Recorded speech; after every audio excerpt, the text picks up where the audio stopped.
Tonight on 2020, when do you stop looking for a pregnant daughter who's vanished? I don't think I can survive if I don't find her. The mother who won't give up, Mysterious disappearance. The disappearance of Kelsey Schelling. long after she fears the worst possible outcome. We do not have a record of Kelsey Schelling ever being here.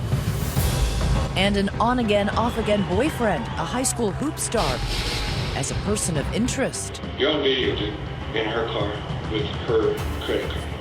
He's not scared. What can I do? How can I help? The call that you're making to him is, Kelsey, the mother of your child, is missing. We are desperate to find her.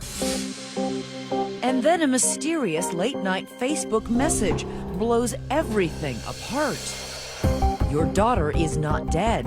She will be back home alive. But 1,000 miles across the country, another family with a missing daughter gets a very similar message.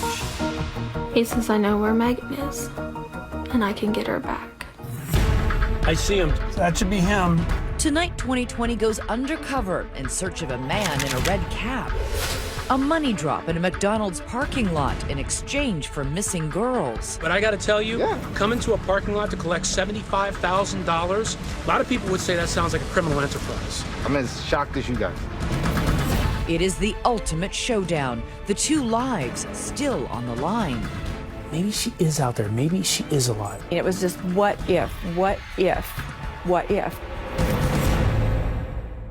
Good evening, I'm David Muir. And I'm Elizabeth Vargas. Put yourself in their shoes.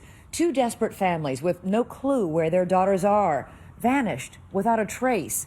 But over a 7-month investigation, 2020 has discovered a shocking link between them, leading all the way to Russia. And right here tonight, we're taking you into that world of websites devoted to missing people and strangers who claim to know where your family members are, but at what cost. We're live tonight on Facebook and Twitter. Join the conversation.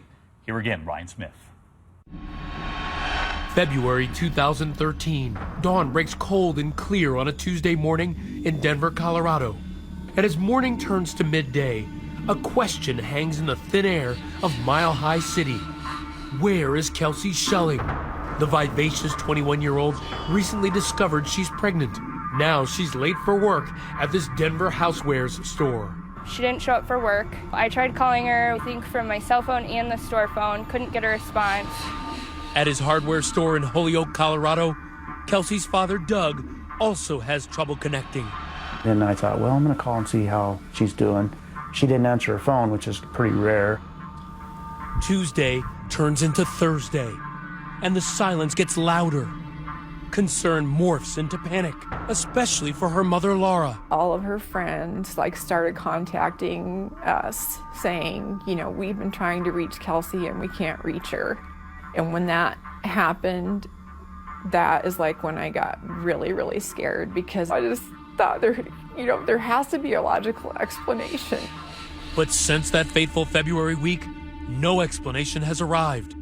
With no word from Kelsey, Laura spent years searching on her own. Developments of the disappearance of a Denver woman. 22-year-old woman. Kelsey Jean Schelling disappeared on a trip to southern Colorado. Father, we pray that you would help us to find clues today. With no word from Kelsey, she's spent years searching on her own. What do we want? Justice! Knocking heads with the local police department for their handling of the case. We appreciate you all so much. Your support keeps us going. And getting wrapped up in a mystery of her own, involving allegations of sex trafficking and extortion.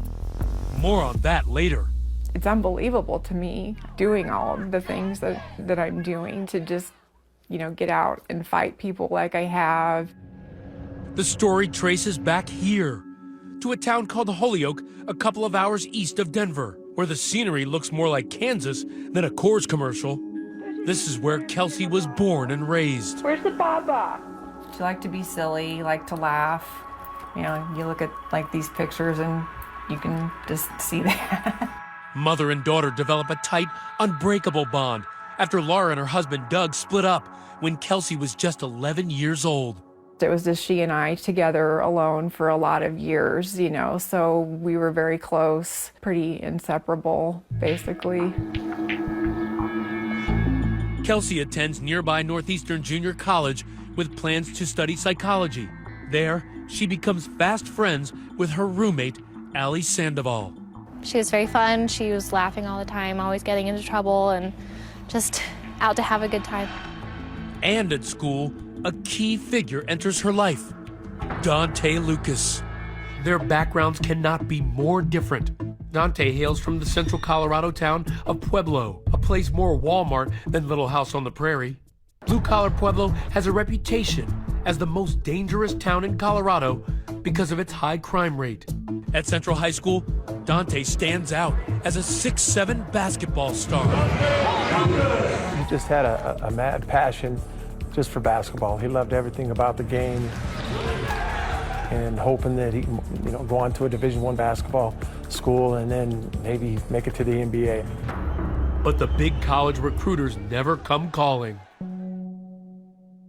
Instead, Daunte ends up playing ball at tiny Northeastern Junior College, literally the big man on campus, and in a whirlwind romance with Kelsey Schelling.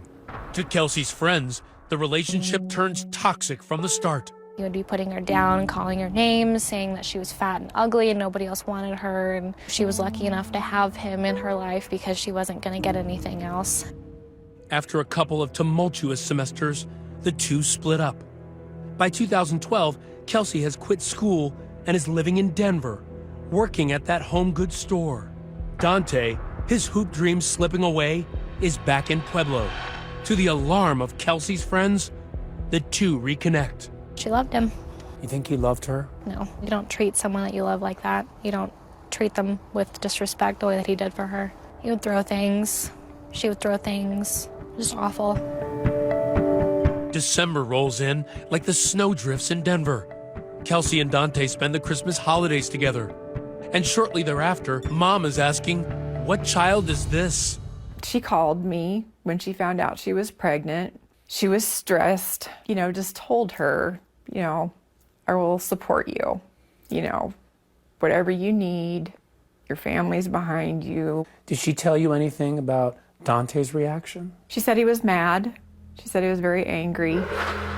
On Sunday, February 3rd, Kelsey writes to Daunte, I know now how you truly do feel.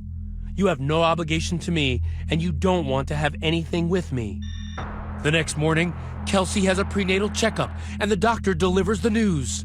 She's 8 weeks pregnant, and her unborn child is in perfect health. She excitedly texts the sonogram to Daunte and her family. She sent you a picture of the baby. Mm-hmm. What did you think when you saw the baby? I was happy. I knew that she was happy. After that checkup, Daunte presses Kelsey to drive down to Pueblo, saying he has a surprise for her. Just wait and see for yourself. You probably wouldn't believe me if I told you. Kelsey responds, tell me what it is and I'll come. Daunte, come see for yourself. I know it'll put you in a better mood.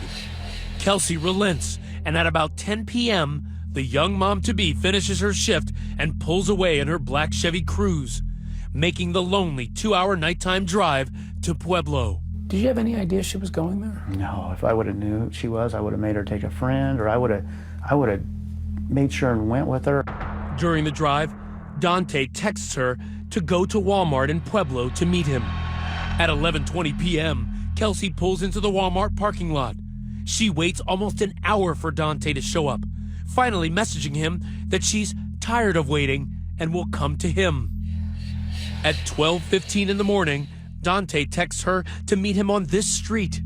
They've met here before. It's near his grandmother's house, Daunte's current crash pad. Again, she's left waiting in the car. Where are you? She messages him. I've been here over an hour just waiting.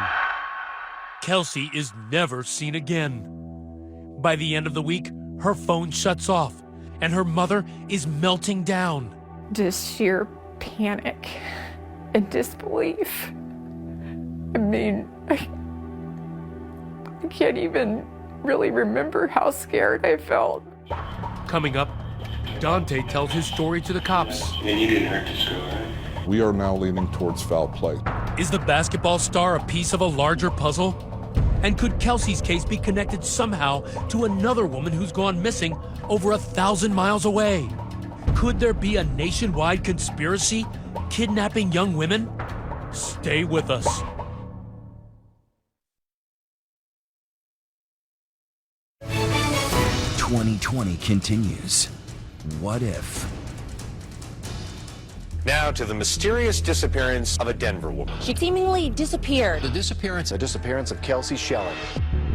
This much we know. On the night of Monday, February 4th, Kelsey Schelling, very troubled, very pregnant, and maybe still very much in love, makes that late-night drive from Denver to Pueblo, Colorado, to visit her boyfriend, Dante Lucas. Pregnant woman who vanished. Kelsey was 8 weeks pregnant. She was last seen in Pueblo. When Kelsey's family reaches out to Dante, they say he seems oddly unconcerned. And I just said, if you hear from her, you need to tell her that we're taking this very serious and that we're calling the police. And so he's like, okay, I will. What did he sound like on the phone? Because the call that you're making to him is, Kelsey, the woman that you are with, the mother of your child, is missing. We are desperate to find her. Nothing, no, not worked up, not, just. He's not scared. What can I do? How can I help? No, he just says, if I hear from her, I'll let you know. The Pueblo PD take over the case. As the last person known to have seen Kelsey alive, Dante falls under immediate scrutiny and is called in for questioning. How you doing? I'm good. He gives a detailed account of what happened. Corroborating Kelsey's texts, he says Kelsey arrived at the Walmart meeting point after 11 p.m. After waiting there in vain for 45 minutes, she and Dante finally rendezvous on Manor Ridge Drive, near his grandmother's house where he'd been staying. And she came down to Pueblo, and we were talking or whatever. She ended up, getting mad at me or whatever. So, I went back home that night. I thought she was just going to go back home, but she ended up staying until the next morning. Dante claims Kelsey never went home. Instead, he says she slept in her car. And at about 7 that morning, she asked him to take her to a local hospital because she wasn't feeling well. So, went to Parkview, and she went in and stayed for about almost 2 hours, hour 45 too. She came out and she told me that she wasn't pregnant.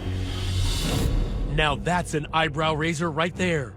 Since just the previous morning, a doctor in Denver had confirmed the pregnancy and a healthy baby with that ultrasound.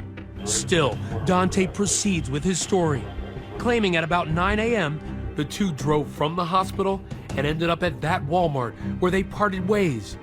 As it turns out, forever. She went to go get some snacks, like something to eat, because she was hungry. And then came back out, we ended up talking, and she ended up telling me, get out of the car at Walmart. She didn't want to take me home, so I just left from Walmart and started walking home. And you didn't hurt this girl, right?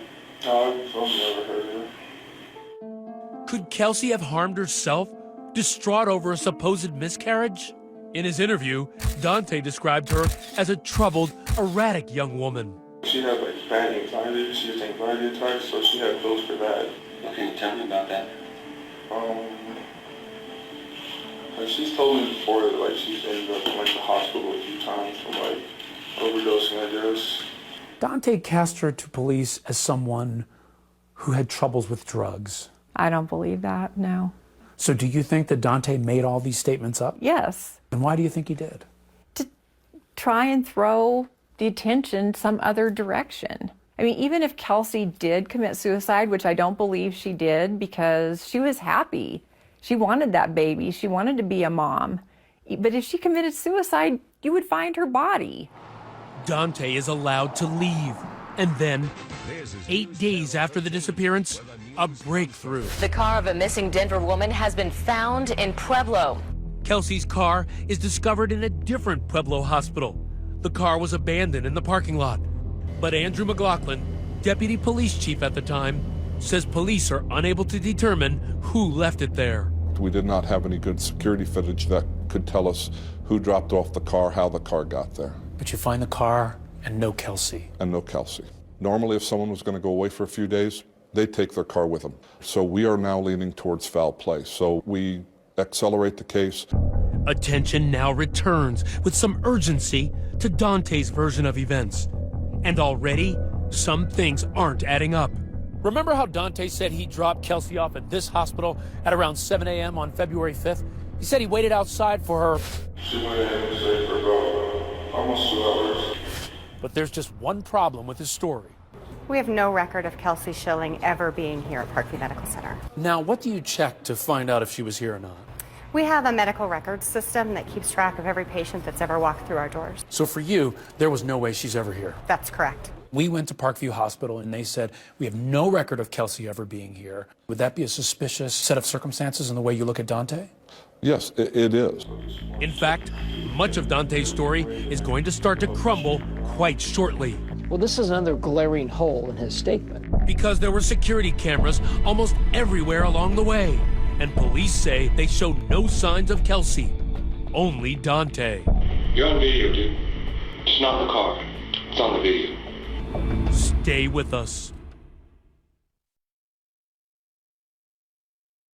"2020 continues. What if?"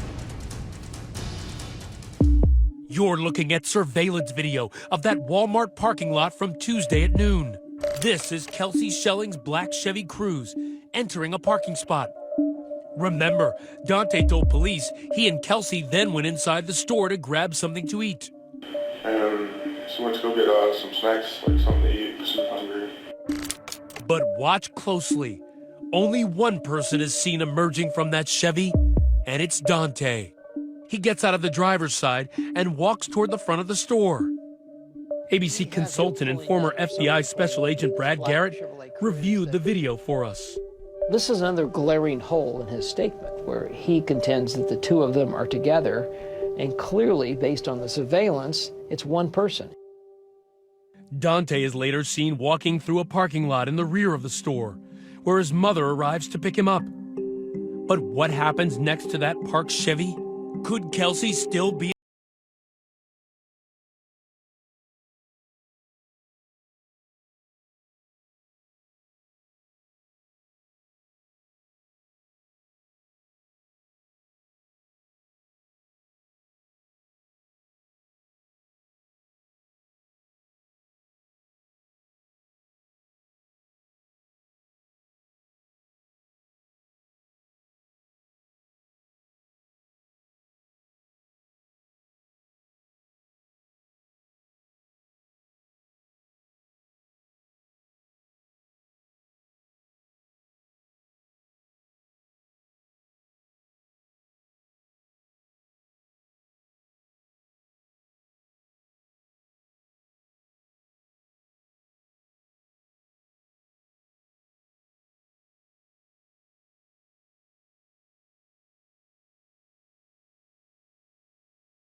Marcella Lancaster has never met Kelsey's mom, Laura Saxton, but she knows all about her pain. You gotta just try not to cry every day in front of my grandson. Just 2 months after Kelsey Schelling disappeared, leaving behind no trace but her abandoned car, a strikingly similar fate befell Marcella's 25-year-old daughter, Megan.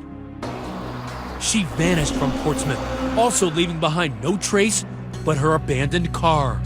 At first glance, there are a lot of similarities between these two cases, which one could conclude that the same individual or a group are involved in both of them. The Portsmouth police are drawing a blank, but Marcella and her family have been relentless in their search. An eerie feeling like there's something, like we're gonna find something. Megan's sister-in-law, Katie, runs point for the family. And so, for more than 3 years, parallel family tragedies playing out in separate time zones.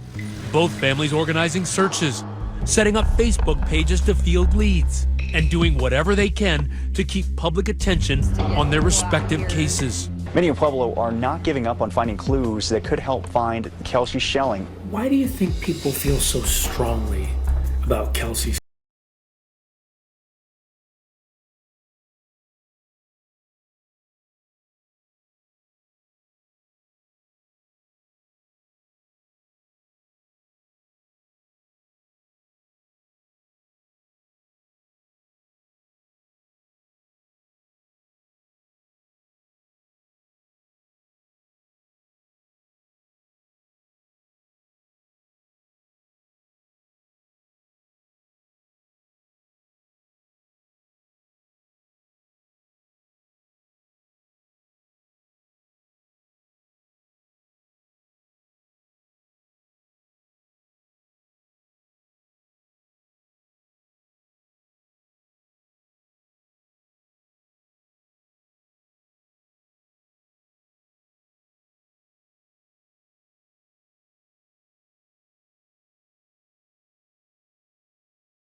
home. They've also been promised to get their missing loved one back if they bring a supersized bag of Benjamins to that same Golden Arches and deliver it to a man named Marcus wearing, you guessed it, a red hat. It's almost a relief to know that they were doing this to somebody else in a way, because then that's just 100% clarification that some dirtbags out there are trying to get money off of these poor families. Both families now convinced they're being conned and ready to fight back. I was like hell-bent on this person being found. I wanted to know why. Why did you randomly pick us? Why did you randomly pick the other family? Why? Katie, you said this morning that they sent you a text message. To answer that question, Katie has agreed to work with 2020 to set up a sting operation. They will be sending Marcus. Just 2 weeks after Marcus came to scoop up Laura's cash, Katie arranges a similar meeting of her own. But there's a twist. She will be bringing ABC News producer Jerry Wagshall and a hidden camera. Katie and Jerry walk into that Vancouver McDonald's, the appointed meet time. They spot Marcus, the man with the red hat, and walk over to him. Katie's been instructed not to ask any questions, so they tell Marcus they've brought the money, but the cash is in the trunk of a car parked outside. Okay, let's get ready. They all head out to the parking lot, but before the trunk is open, it's time for a little heart-to-heart with Marcus. Marcus, Ryan Smith, ABC News. How you doing? Pretty good. Good. Why'd you come here to take $25,000 from Katie? I don't know. You don't know why you're here to take $25,000 from Katie? Nope. What are you here for? Oh, because to collect some money.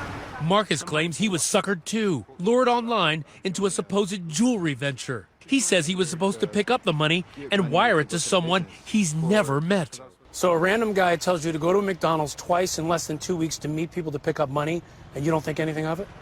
I didn't think none of it. We were told that you were going to deliver Megan to Katie today. Is that true? I have no idea about no Megan or no kidnapping or anything like that. See how this doesn't make sense? Yeah. Do you see how it sounds like you're involved? This would be a scheme to extort money from families who have family members that are missing. I didn't know nothing of this. How could you even, I guess, even start this? No We're clue talking about a human missing trafficking person. here. I had no clue anybody was supposed to be exchanging nothing for a human being. If I did know, I would not have been involved in this situation. We showed our confrontation with Marcus to Laura. I just feel shaky inside. Definitely a big scam. It's important that you be real honest with me. Yeah, I'm real honest. You have never heard of Kelsey Schelling. Never. You have never heard of Megan Lancaster. Never. I guess Marcus is the fall boy, and I want to know who's behind it. So who was sending those emails? Well, it turns out they may be a little tougher to get to. An FBI analysis of the emailer's Facebook page revealed that it utilized an IP address which is traced back to, of all places, Russia. That's the frustrating part about internet scams, is they're difficult to identify and even more difficult to hold the people accountable. But since we confronted Marcus, both Laura and Katie have stopped receiving those tormenting messages. I'm really grateful to know that we know the answer, and this needs to just be a warning to other families who have missing family members that these people are out there. They're looking for you, they're studying you. They don't have a problem with hurting you and taking your money. Coming up, the extortion plot may be laid to rest, but Laura now returns her focus to her prime suspect, Dante Lucas. And so do we. How about a little one-on-one? Dante Lucas, I'm with ABC News 2020. Stay with us.